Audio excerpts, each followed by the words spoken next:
अस्सलाम वालेकुम viewers, welcome back to my YouTube channel and Facebook page. आज की वीडियो भी बहुत ही इन्फॉर्मेटिव है, तो आपने पूरी लाज़मी देखनी है, स्किप नहीं करनी, क्योंकि मैं आपको बताऊंगा टेफ 20 कैप्सूल के बारे में। टेफ 20 कैप्सूल किस तरह स्टोमक के प्रॉब्लम्स हल करता है।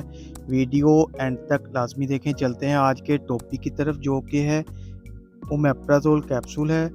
ओमेप्राज़ोल इसका फार्मूला है, ये 20 mg और 40 mg की स्ट्रेंथ में आता है। इसके अलावा ये 14 कैप्सूल का पैक है। सामी कंपनी इसकी मैन्युफैक्चरिंग कर रही है। बात करते हैं आपके ये स्टोमक के लिए किस तरह काम करता है।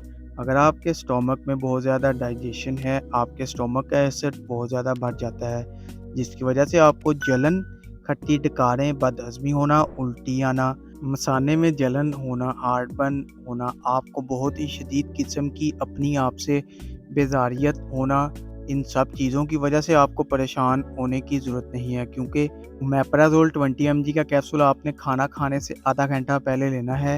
इसमें 40 mg और 20 mg भी कैप्सूल आते हैं। अगर आप 40 mg ले रहे हैं तो आपने दिन में 1 कैप्सूल लेना है और 20 mg वाला दिन में 2 दफ़ा इस्तेमाल करना है। 40 mg कैप्सूल आप सुबह नाश्ते से पहले खा लें। इससे आपकी बदहज़मी, खट्टी डकारें, आपकी उल्टी की कैफियत, एसिड को कंट्रोल करता है, आपको खाना डाइजेशन करने में मदद करता है, आपके नज़म हज़म को बेहतर करता है, जितनी भी आपको जलन वगैरह है सब दूर हो जाती है।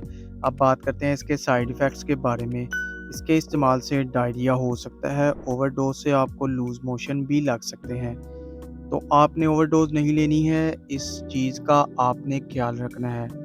वीडियो पसंद आए तो वीडियो को लाइक और शेयर ज़रूर करें। चैनल को अभी तक सब्सक्राइब नहीं किया तो चैनल को सब्सक्राइब करना ना भूलें, ताकि नेक्स्ट वीडियो की नोटिफिकेशन आप तक बआसानी पहुंच सके। शुक्रिया। अल्लाह हाफिज़।